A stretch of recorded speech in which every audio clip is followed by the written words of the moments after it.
Okay, so just a couple of quick things before we get started today. So first, for Monday, what we're reading next time is the essay by Sun Tzu, Man's Nature is Evil, right? So today's essay was Man's Nature is Good, right? Then you are going to be reading an essay that is arguing from the opposite perspective, but in the same tradition, right? So they're going to be making a lot of the same kinds of contextual assumptions, right? We'll talk a little bit about some of that stuff when we start talking about the Mencius. The other thing, everybody got my email last week about making up homework assignments, right? So if there are any that you've missed, or if there are any that you would like to redo for a better grade, right, then, yeah, go ahead. I thought you had a hand up. Right, so I think it's the Chapter 3 assignment is due tomorrow night if you want to redo that, and the Chapter 4 assignment is due on Friday night if you want to redo that. There should only be 4 assignments that we turned in. So. There should be only 4, that is correct. Yep. Which was the one with the ad that we had to analyze? The one with the ad. The magazine? The magazine cover, I think is what you 3. mean, yeah? That was the third one, yeah. And then we had to compare to. That was the fourth one, yes. That was the fourth one, yeah. And there were, you could compare just about any two things for that, yeah. So yeah, that's number 4. And if you want to redo that, that'll be due Friday. I've turned in 4 assignments, so I think I'm on track. Mm-hmm. Yeah, well, and like I said, I'm also giving people the option to redo it. So it's, if you want to redo one, then you have that available. Okay. See, that probably needs it, but I don't necessarily have. Okay, so we talked last time about that text by the Buddha, right? The excerpts from the Dhammapada. And I think we worked to something like understanding of it by the time we were done. But what I'd like to start with today is what we really should have started with last Wednesday. What I'd like you to do is first try to come up with your own little theory of education here, like we tried to pull out of the Dhammapada. I want to know what you think education is, how you think knowledge is or should be defined, how one gets educated, right? What's the process, or what should it be, and what the purpose of education is. So just take a few minutes and just try in a little paragraph to answer these questions. And you will be sharing these two, so keep that in mind, right?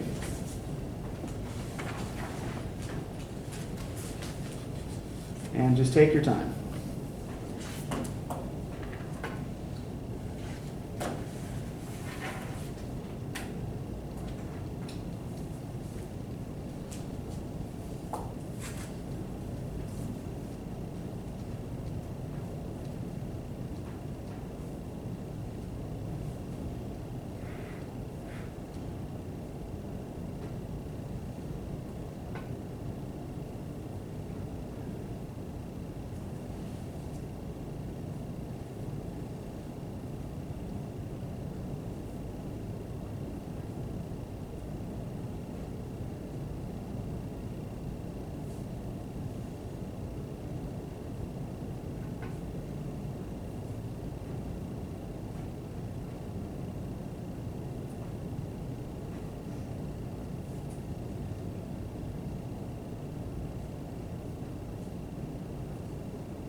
Does anybody feel like they need a little more time?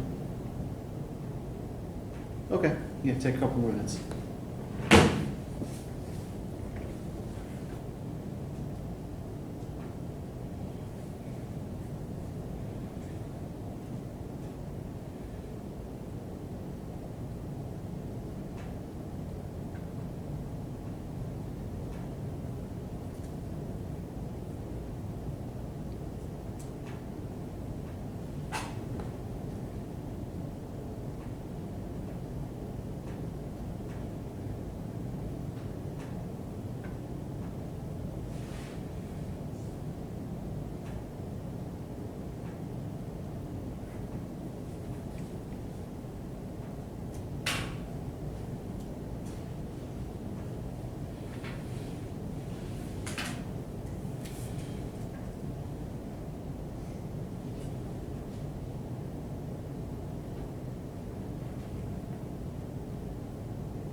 Okay. Ansley, why don't you start? I somehow believe education is a process that someone goes through to learn more and get more knowledge. And Okay. I would define knowledge as having a deeper understanding of something rather than just the basics. Okay. And to get educated, you have to be willing to learn and have patience and take the certain courses necessary. And to me, the purpose of education is to broaden your mind, and it's something that you have to be willing to do. Okay, so a couple of things that you did that I thought were kind of interesting. One was that you kind of defined knowledge as a kind of relationship to facts rather than just having facts, right? So that was actually really interesting. And the idea of, can you repeat to me what you said the purpose was? It's to broaden your mind, and it's something that you have to be willing to do. Okay, yeah. The notion of of a voluntary process here, right? That no one can force you to do it. Okay, good. Serenity. Okay, I say education is the process of learning about particular topics or subjects. How is knowledge defined? I define knowledge as being familiar with different things. How Okay. does one get educated? One can get educated by learning from others that are already educated through classes, books, videos, articles, etc. And what is the purpose of education? I think the purpose of education is to actually teach others that are uneducated about things. Okay, so the purpose is actually to be able to explain to others. Okay, cool. That's a very kind of community-oriented purpose. I like that. That's interesting. I also noticed there's a commonality I noticed between what you said and what Ansley said that we'll get to in a minute. I just want to see what everybody else does first. Go ahead, Hannah. I said education is based off your level of knowledge about certain things. Most of the time it's taught to you by people who know more about the subject than you do. Knowledge is information and facts that you know. One gets educated traditionally by going to school. However, you can also get educated by doing research and talking to other people. Okay. And the purpose of education is to teach people so they can learn and grow, Okay. develop. Mm-hmm. Okay. Very similar on the last point there. And I'm still seeing the same common thread throughout. But let's see what Danielle has to add to this. Alrighty. Okay, so education is knowledge taught. Education can be in any field of study or task. One can be educated to do open heart surgery, while another is educated in street smarts. Knowledge is anything learned that can attribute to growth. Experience brings us our education throughout life to help us evolve and to help future generations grow from our knowledge. Okay, so I noticed that 3 of you all said that education requires a teacher or at least a plan, right? Someone or something to help you along. You didn't. So I the- guess life could be considered a teacher, but not necessarily. And yeah, I'm not making any kind of judgment here, by the way, which definition is correct or not. Like one thing I do want to make clear is why we're doing this and why we're thinking about this, and why I want to focus a lot of what we're doing in this class on texts that are about education. How many of you really thought about why you were going to college when you started? Why were you? What was your purpose? What was your reason for going to college? My lifelong career that I want to pursue. Okay, career development. Ansley. A better future for myself. Okay, better future. I mean, mostly it was for my degree and for Uh-huh. my career, but a lot of people in my family didn't go to college. And so I wanted to be one of the people who did go to college because my parents pushed education as like a priority. Yeah, and that was kind of how it was for. Did you also have your? What? I did. Okay, no, go ahead. I'm sorry, I didn't mean to not call on you. Well, I'm almost 32. Uh-huh. Dropped out of high school. I have 2 kids. Uh-huh. There was more that I wanted to do with my life. Uh-huh. I wanted to work with autistic patients. Okay. Or, well, not just Mhm. autistic patients, but special needs patients. Uh-huh. So, Okay. So most of you did have some kind of job goal in mind, right? And some of it might have to do with your family history, right? Some of it might have to do with personal history, right? How much did you think about what that was going to entail, or what you were going to actually be doing in your college classes? To what extent were you connecting where you were when you started to where you thought you were going to be when you got out? As in our interests that have stayed throughout, like a steady pace. No, not so much that. What I mean is, like, how much did you think about the process by which you would reach that end goal? Oh, I just knew that I was going to die and suffer the whole way through.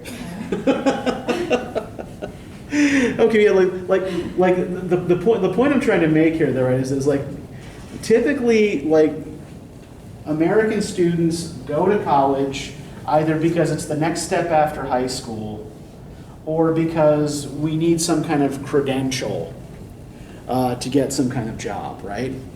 And I feel like we're often not encouraged to really think about what it is we're doing and why we're doing it, right? Why do I need to go to college and take these other kinds of classes in order to get this specific credential? Why do why do I need to go to college at all, right? Do I need to, is college going to change me in any way? Is it supposed to change me in some way? I know that, when I started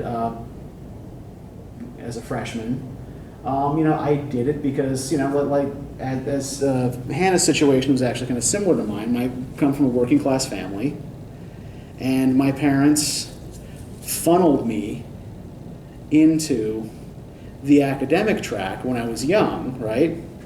I tested into a gifted class and it's like, okay, we got a shot with this one. Let's make sure that he, gets the best possible education, goes to college, and, here I am, a college professor, and I make less than my dad did at my age as a union pipe fitter, but, that's neither here nor there, right? My point being is like I went to college because it was what I was supposed to do, right? I didn't think about what I was going to do there. I didn't think about what my classes were going to be like. You know, I had some vague idea what I was going to major in because, okay, there were these particular, there were subjects in school that I liked and subjects I didn't. But I think it helps if we really think about what this process is and what it means and what we expect it to do, not just for us, but to us, right? And to really consider what it is we want out of our education, apart from, you know, if, you know, what it turns out you want really is just a better job, then okay, that's fine, that's cool, right, you know. But I think we really do need to consider, at the very least, how it is we're getting from point A to point B, right? So this is why I want us looking at these texts about education and thinking a little bit more deeply about the idea of education. That said, so what we're trying to do with each of these texts we're reading is pull out a particular theory of education that answers questions similar to the ones that I put up on the board here, right? So like this is what we tried to do with the text by the Buddha that you and I looked at, the three of us looked at on Wednesday. And what do you remember about the Buddha's basic theory of education as expressed in the Dhammapada? Enlightenment is like through self-denial and the sacrificial process.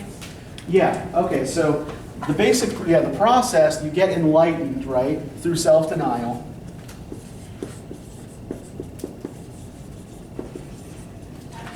And yeah, it is artificial. This is something that goes against the Buddha's idea of human nature, right? What is his idea of human nature? Wasn't this the good, overall good within us? Does the Buddha think that we're naturally good, or that or that we're naturally enlightened anyway? I want to say yes. But you have to work towards it to gain it. Like you have to practice it. It's not just, you don't just wake up and be like, oh, okay, I'm going to do this today. Like the ability is in there, Yeah. but you still need it to. Right, the capability is there to be developed, right? But the thing is, like the human nature, the thing that we tend to do without instruction or education is to strive and to desire, right? So human nature is desire and striving. You talk about like going upstream and finding it inside human nature to be enlightened. Yeah, exactly, right? Desire and striving lead to pain and suffering, right? So in order to eliminate pain and suffering, we have to stop desiring and we have to stop striving, right? That's counterproductive. Well, but he didn't. We're not talking about like what you think here necessarily yet, right? We're talking about what the Buddha is arguing for, right? So what he is arguing is that human nature is desire and striving. Desire and striving lead to pain and suffering. And so what we need to do is try to shut off our natural impulses and replace it with stillness and contemplation, right? So enlightenment is essentially a kind of composed detachment from things of the world, right?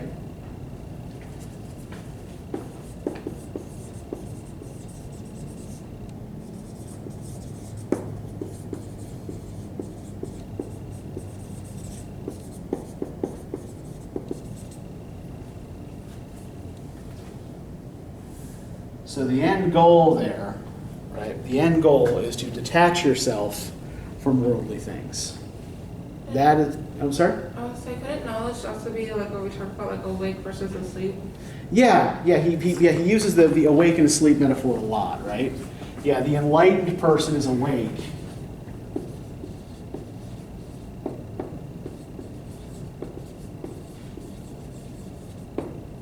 But our natural state is asleep. So does that just mean that they're in cycle? Yeah, and you build that insight, again, through practicing self-denial, right? You wake yourself up to understanding that things of this world don't make you happy through practicing self-denial, right? So it's not just like delayed gratification where it's like, okay, if I wait to go after that plate of cookies, right? I'll do something arduous that I don't like first, and then I'll reward myself with a cookie. It's completely resisting the plate of cookies altogether, right? It's saying, no, I am not going to have a cookie, because once I eat a cookie, I'll be happy in the moment, but when it's gone, I'm just going to want another fucking cookie, right? Desire just leads to more desire. And fulfillment of desire is always temporary. So, if you want to stop suffering, and if you want others to stop suffering because of you, the only way to do that is to practice self-denial. So could you say what the purpose of education would be, like practice solitude and moderation, self-control? Yeah. Well, I think that's actually probably more the process than the purpose. The purpose is to break yourself out of worldly bonds, right? But the process is through this practice of self-denial, right? Which you have to force yourself to do. I personally like cookies. It's hard to say no to a plate of cookies. Especially lemon What's that? cookies. I said especially lemon cookies. Yeah, I mean, I'm partial to peanut butter cookies myself, but that's. Yeah. So, I just wanted to sort of review this quickly so we can compare the arguments made in the Mencius, which is coming from a different cultural tradition, right? So, the Buddha's arguments are coming out of an ancient Indian context, right? Mencius is writing from a Chinese Confucian perspective. Now, are any of you familiar in any way, shape, or form with Confucius or with Confucianism?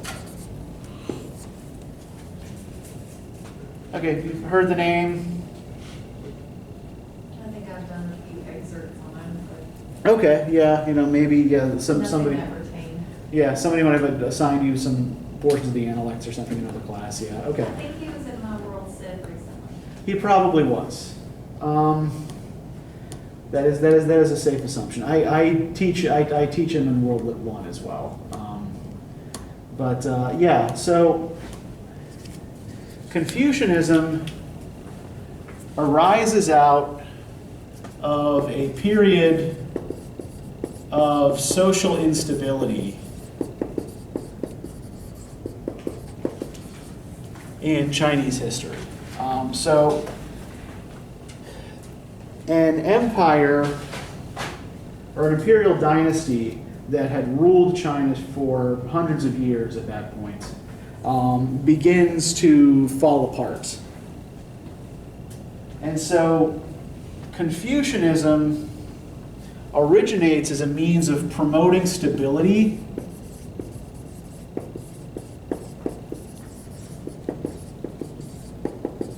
in an unstable world.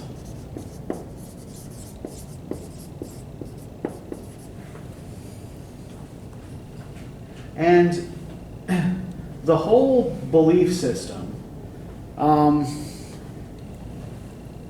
people call it both a religion and a philosophy. It has characteristics of both. Is based kind of on a metaphor, right? The idea that life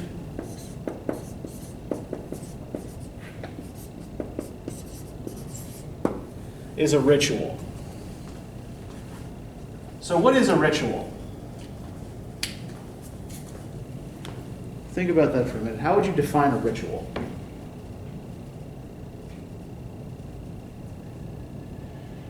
Common practice. Okay, a common practice. Are rituals usually formal or informal? Usually, yeah, when we're talking about like capital R ritual, we're talking about something formal, right, typically. What's usually the purpose of a ritual? Depending on which area you're in, it's a blessing to a certain time change, like winter solstice. Okay, yeah. Or it could be for a wedding. Mm-hmm. Yeah, it can be, it often indicates like a blessing or a change of state or initiation into a particular community, right?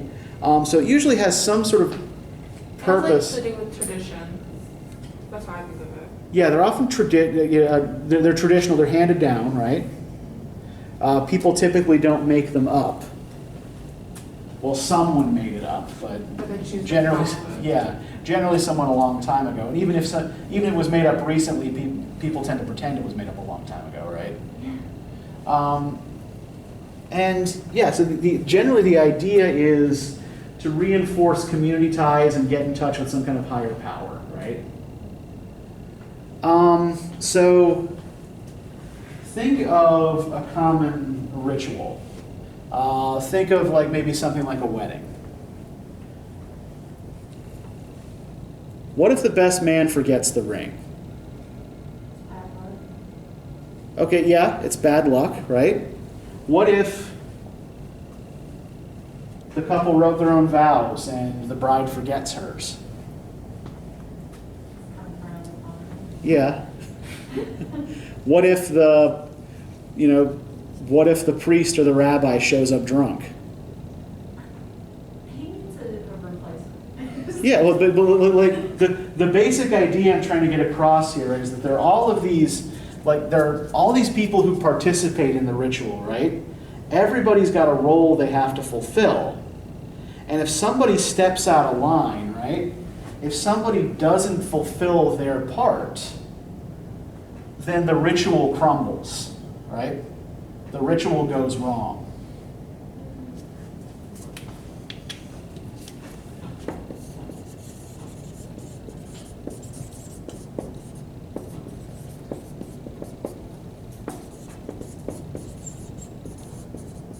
And so Confucius thinks of human society in these terms, right? That everybody has a particular role to play in the great ritual of life. And if you step out of your part, or if you perform your part incorrectly or poorly, then that disrupts the whole thing. It disrupts the harmony of the entire ritual. It disrupts the harmony of society. Everything should be moving together smoothly, beautifully, harmoniously, right? The way it's supposed to be choreographed.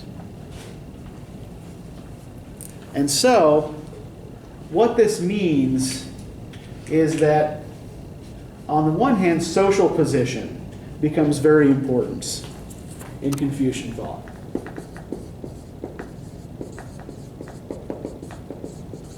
You are supposed to show deference and reverence to your social superiors, including your parents and elderly relatives. Right? The deference you're supposed to show to your parents, even if they're bad people, is referred to as filial piety.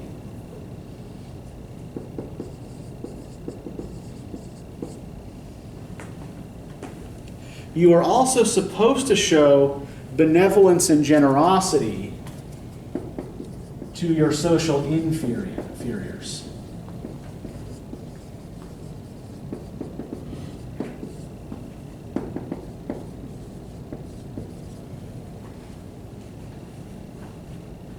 Right? So you offer respect to the people above you in the hierarchy, and you offer kindness and generosity, no condescension, no arrogance, no stinginess to people below you in the hierarchy. So the basic idea in practicing these Confucian principles is to become what's called a junzi or gentleman.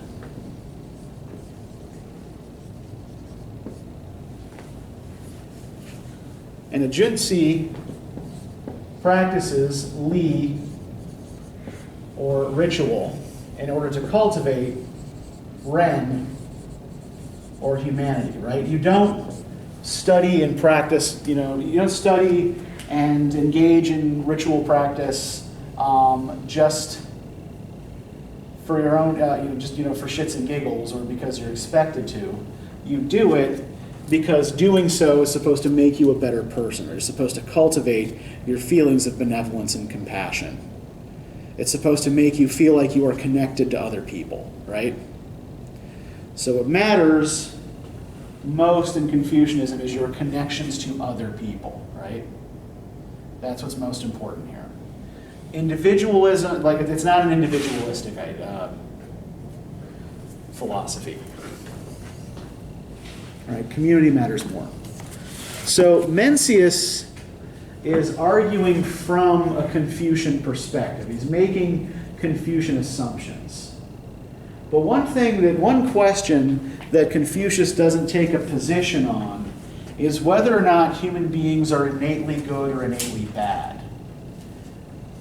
So Mencius is arguing with certain other followers of Confucius about this question regarding human nature. Are human beings good or are they bad? And the style here is actually kind of important to recognize as well. It's not straightforward argument, right? Instead, most of Mencius's points are made through metaphor and dialogue, right? So he's arguing with an opponent.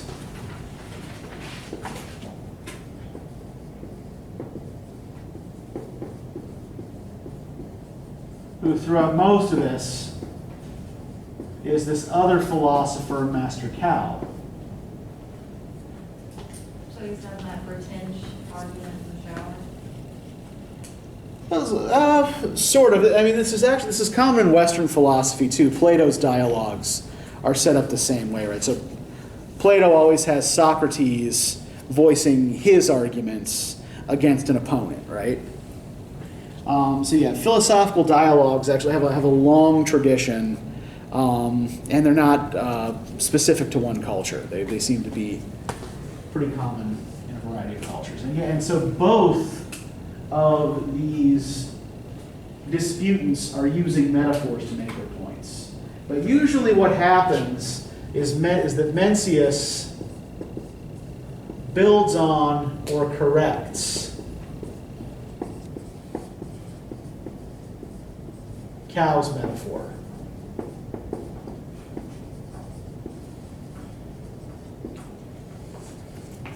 So if we look on page 66 of the first one of these, Master Cao said, "The nature of things is like willow wood, and duty is like cups and bowls. Shaping human nature into humanity and duty is like shaping willow wood into cups and bowls." So remember, this is not Mencius, this is Cao, his opponent. So let's try to pick the metaphor apart here, right? Do we remember what the two parts of a metaphor are? What do we call the two parts of a metaphor? I don't have the answer. Anybody remember? There's a name we give the subject of a metaphor and a name we give the comparative term.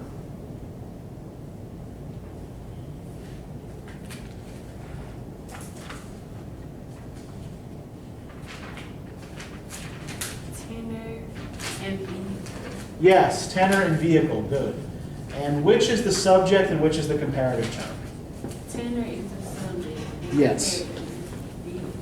Great, thank you, Serenity. So the One more time? So the- Vehicle. the tenor is the thing you're talking about, right? The main thing you're talking about, right? And the vehicle is whatever you are comparing it to.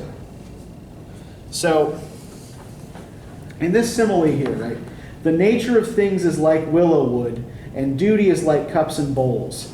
Shaping human nature into humanity and duty is like shaping willow wood into cups and bowls. So there are actually three metaphors here, right? One right after the other. What's the tenor? What are the tenor and then vehicle of the first one? Human nature. Mm-hmm. Yeah, okay, yeah. Or nature of things anyway, right?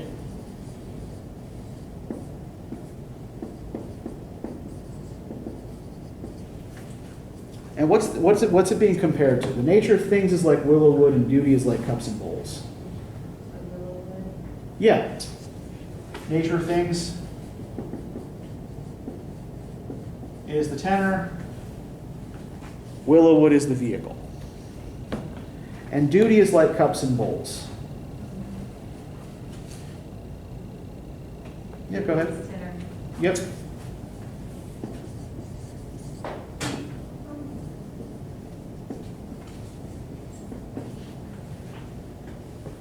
Shaping human nature into humanity and duty is like shaping willow wood into cups and bowls. So this is just following from and developing these first two similes, right? That shaping human nature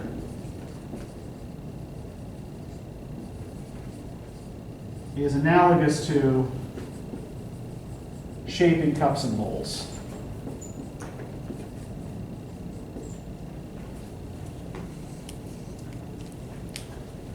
So what's the logic of the comparison here? How is human nature like willow wood, and how are humanity and duty like cups and bowls?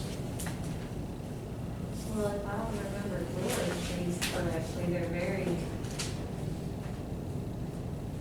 fickle. Okay. They're not very pliable at times. Okay. So are they something that's easy to shape? Not from what I can recall, but I was a small child, so. Okay, so making them into cups and bowls, say, takes a good bit of forcing. Not necessarily. If you have the right materials, it's not. What were we going to say, Hannah? I would say like usually we want things to be done our way, and then when they don't go our way, we tend to force them to turn out how we want to. So yeah, the whole idea about this is that that taking willow wood, right? You're taking a raw material and you're making it into a finished product that is useful, right? So human nature is then the raw material, and through a shaping process, i.e. education, you take that raw material, that willow wood, and you make it into cups and bowls, right? Now remember, this is not Mencius' argument, this is Master Cow's argument. And Mencius is going to try to counter this with his response. Because like that's what he's kind of talking about with like mauling it, is you're shaping it into something that you want, like not what Yeah. it's supposed to be. Yeah, he said, do you follow the nature of willow wood to shape cups and bowls, replied Mencius, or do you maul it? What does it mean to maul something? Yeah, mauling is destructive, right? So when you maul something, you do change the shape of it, right? When you get mauled by a bear, yeah, it changes the shape of your body, right? But through a process of violence, right? Violent forcing, rather than kind of going with, say, the grain of the wood, right? So, the fact that he uses the word maul here is telling, right? If you maul willow wood to make cups and bowls, then I guess you maul human nature to make humanity and duty. It's talk like yours that will lead people to ravage humanity and duty throughout all beneath heaven. So, what is he trying to suggest about Master Cow's method of education? It's aggressive. Yeah, that it's aggressive, it's painful, right? It is ineffective. Yeah. Yeah, you can't make someone good, right? You can't teach humanity and duty, according to Mencius, by forcing it on someone, right? You can't just cut people into you can't just cut human nature into the shape you want it to fit.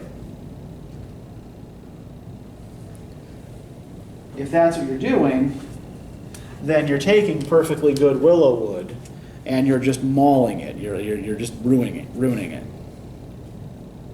Right, so think of the willow wood here as potential. And the cups and bowls as something that's made out of that potential, right? Mencius would prefer that potential not be forced into artificial shapes, right? So if you look at the second one here then, number 2. The nature of things is like swirling water. Channel it east and it flows east. Channel it west and it flows west. And human nature too is like water. It doesn't choose between good and evil any more than water chooses between east and west. So what is Cow's metaphor here?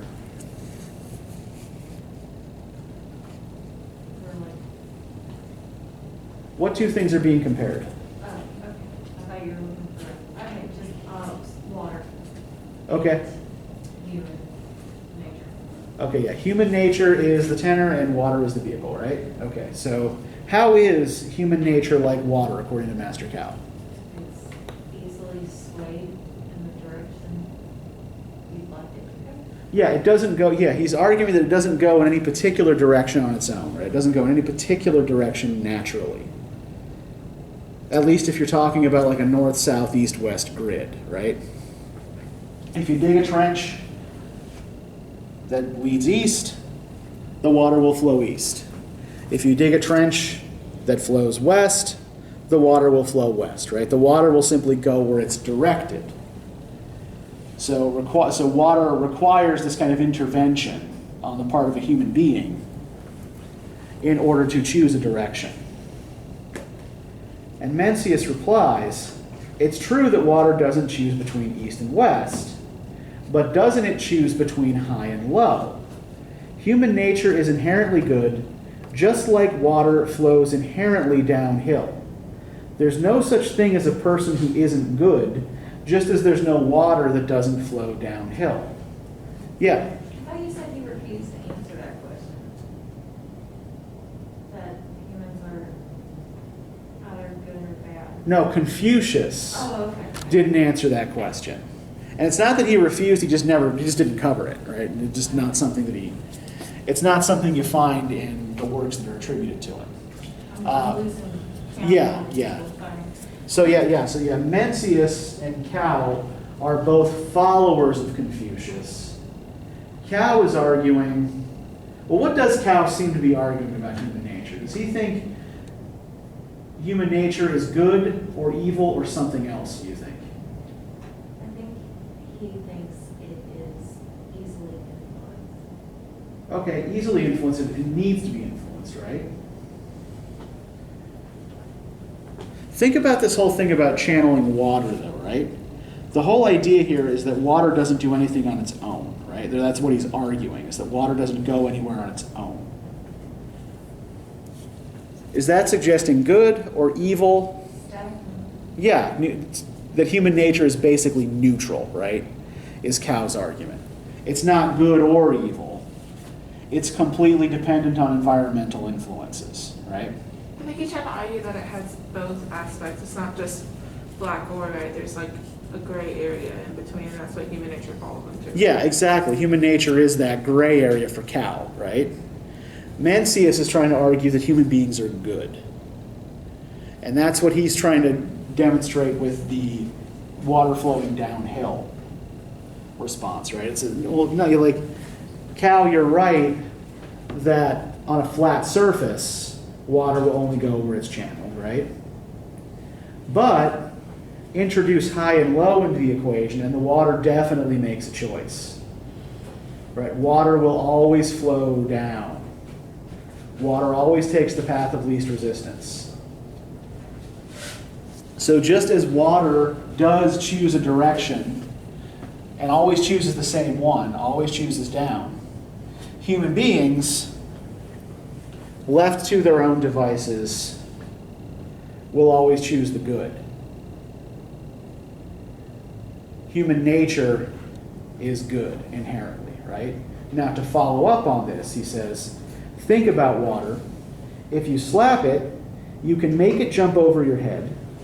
And if you push and shove, you can make it stay on a mountain. But what does this have to do with the nature of water? It's only responding to the forces around it. It's like that for people, too. You can make them evil, but that says nothing about human nature. So think about like the kind of actions, like slapping the water to make it jump, right?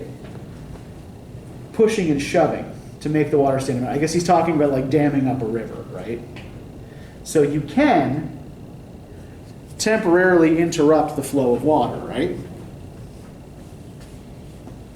Just as you can through environmental influences or through bad treatment make people evil, right?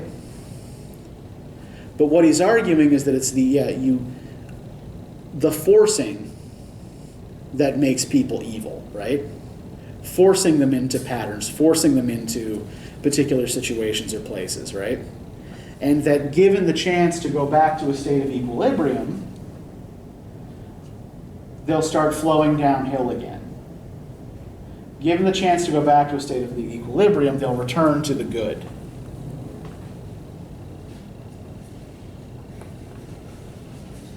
So we got a picture of Mencius's basic notion of human nature, right?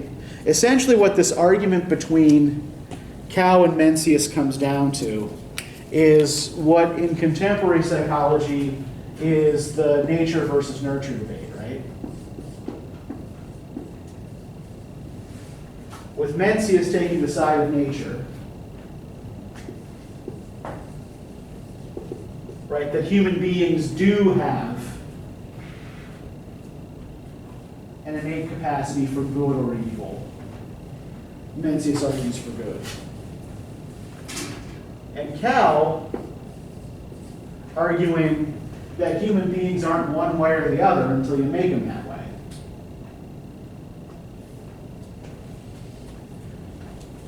And Mencius isn't arguing that human nature can't be changed, right? He's just arguing that it has to be forced to be bad. Right? People are evil when they are forced to be. If you channel them in an evil direction, right?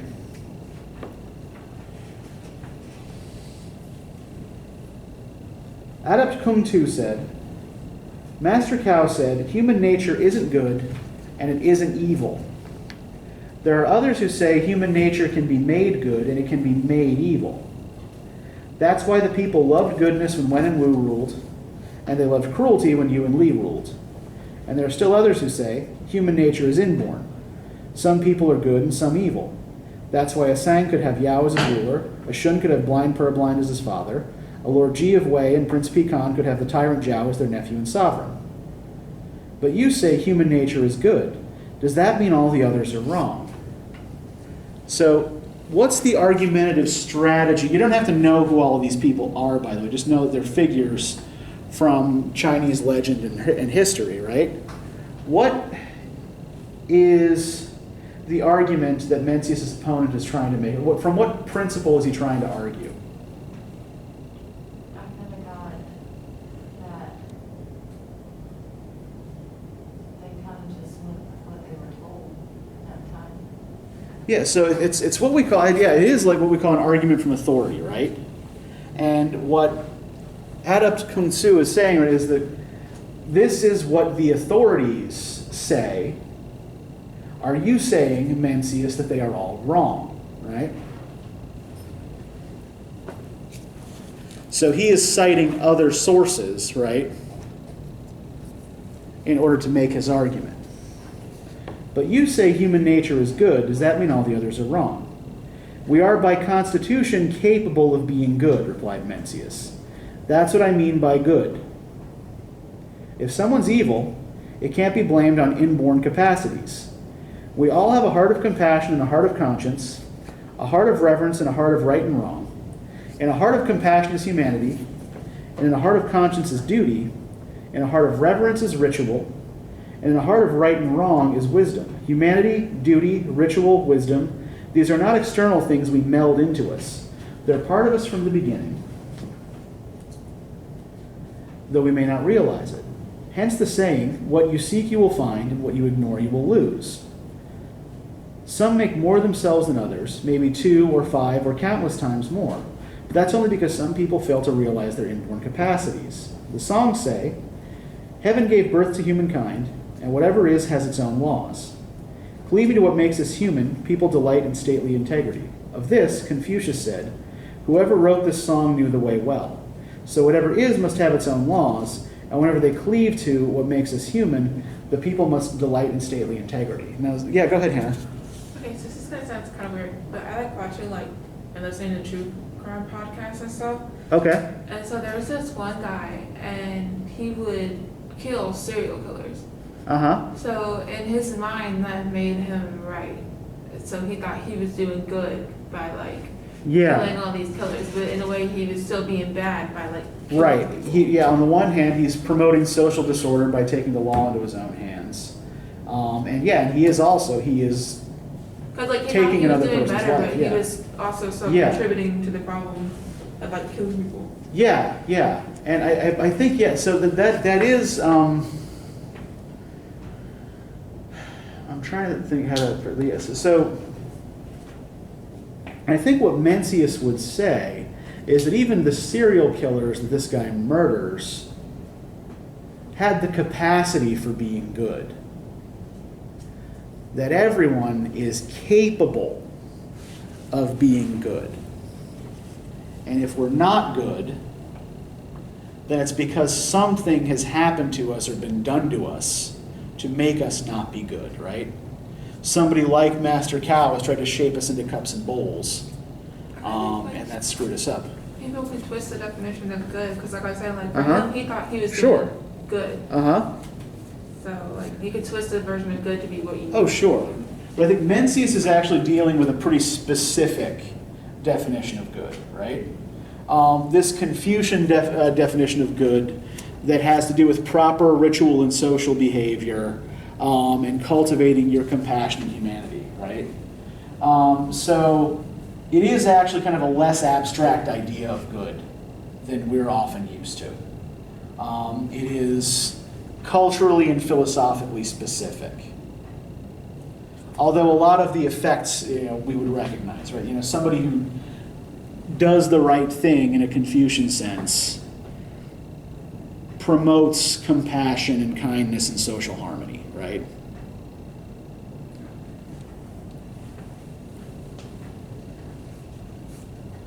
But yeah, one could say, I guess, the serial killer who kills other serial killers is trying to force Willowwood into cups and bowls.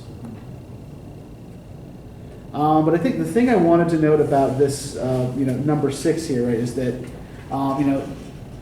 Adept Kung Tu argues from history and authority, right? But then Mencius turns around and does exactly the same thing, right? Actually, I have the authority of the songs and of Confucius, right, behind me on this. So I can also make the argument from authority. Right, so one last part of this I want to look at. I think that this does actually kind of speak to some of what you were saying a second ago, Hannah. If we look at the last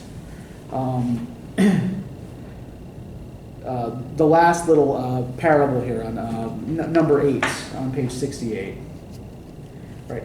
Mencius said, "The forests were once lovely on Ox Mountain, but as they were near a great city, axes cleared them little by little. Now there's nothing left of their beauty. They rest day and night, rain and dew falling in plenty, and there's no lack of fresh sprouts. But people graze oxen and sheep there, so the mountain's stripped bare. When people see how bare it is, they think that's all the potential it has. But does that mean this is the nature of Ox Mountain?" So what is he saying Ox Mountain looked like when it was left alone? Yeah, thriving forests and lots of vegetation and animal life, right? A thriving ecosystem. And then what happens to that thriving ecosystem? Humans interfere. Yeah, a city is built next to the mountain. People clear the wood for, clear the forests for lumber, kill the animals for food, and the mountain now just looks like a big chunk of bare rock.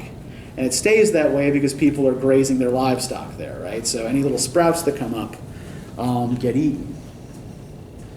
So what would Mencius say is the actual nature of Ox Mountain? Is the nature of Ox Mountain, its true essence, that great big hunk of rock, or is it the thriving ecosystem that it was before people messed with it?